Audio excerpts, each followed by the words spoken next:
Today I'm going to review the LEGO set 8078, The Portal of Atlantis.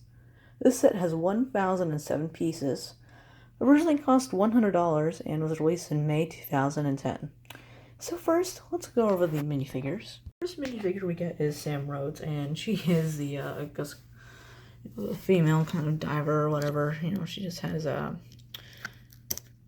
this kind of a lipstick expression. Obviously, the diver's no glove hair pieces just has an angry expression on her other side.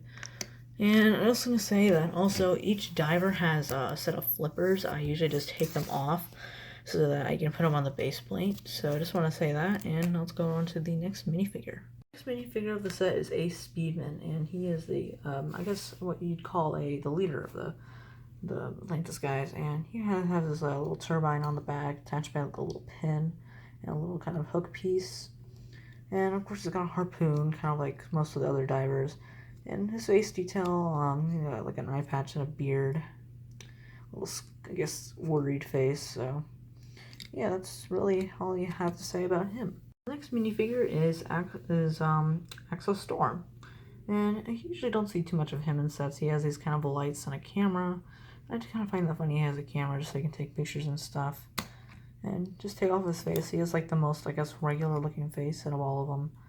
I don't know, it kind of just reminds me of like a city police officer for some reason. But yeah, that's really it for Axel. We move on to the bad guys. And first off, we have the Portal, Guardian, or Keeper. I really like him. Trident's okay. I mean, most of all of them, all the figures, the bad guys have Trident, but he has some really good armor. He has a very, very shiny armor. Really nice looking. I love the fish details on him. It looks very unique. This armor I just love so much, especially this piece. This piece is very nice. Very nice looking piece. You have a lot of stuff in this set. I just love it so much, mainly because of that. But yeah, that's really it for this Portal Guardian. The next figure is the Shark Warrior or Guardian, or whatever, however you want to call him. Of course, he has a trident. What I love most is he actually is a really unique figure. He has a kind of, he doesn't have like a minifigure head underneath. He just has like that little peg there kind of sticking up him. Kind of a cool looking shark head. I really like that about him. And that's really it. Just some details on him, kind of thin there. But yeah, that's really it for him. You have a Squid Warrior, and since his legs are very big and cannot fit on a normal minifigure's plate there, I put him on this 8x8 tile. Very big. I like his legs. They use this one later on with the Alien Conquest series, which I love a lot. You know, cool little back legs there. I love his trident, and he actually does have a minifigure head underneath, now unlike the shark. Very disturbing looking face. Yeah, scary, weird looking face, but kind of got tentacles on his face, and you know, that's really it for him. Now we move on to the build itself, and there are many different reasons which I'll explain throughout why this is my favorite LEGO set of all time. So first off, you can kind of move this actually part up right here, kind of figure for there. Just have a figure walking, and then you kind of trap them like that.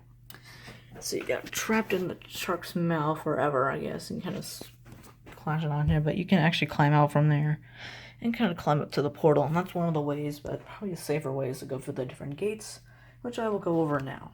So the first gate over here, I think the second gate on the other side has a more interesting feature, which obviously some of you might know.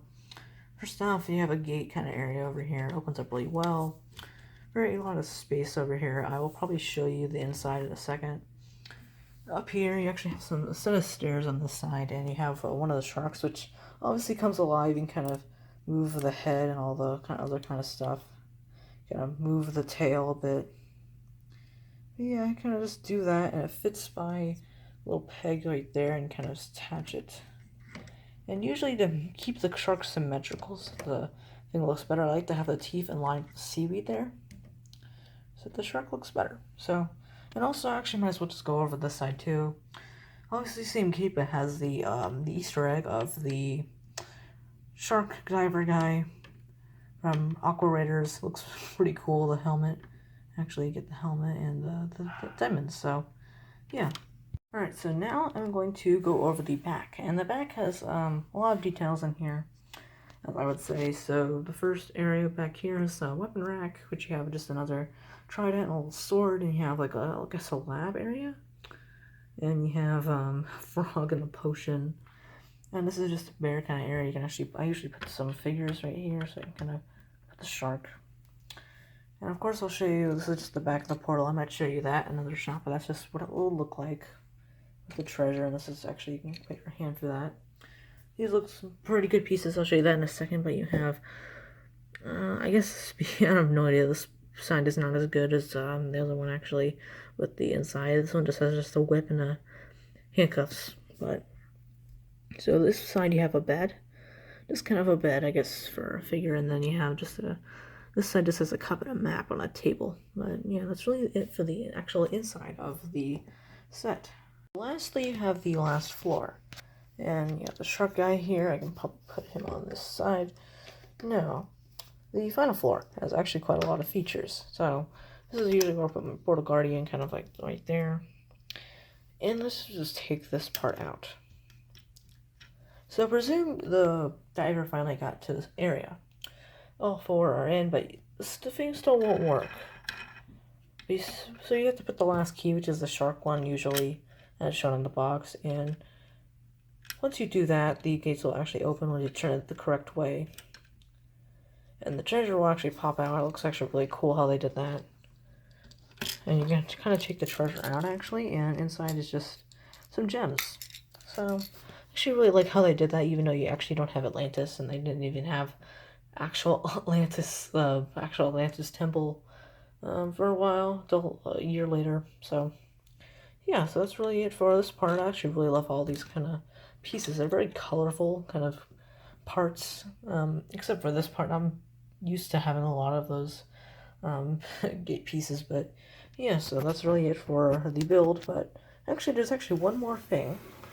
You can move it like that to kind of move it around without kind of breaking it, and you can just move the gates back. So, you know, some parts sticking out, but yeah, let's check out the final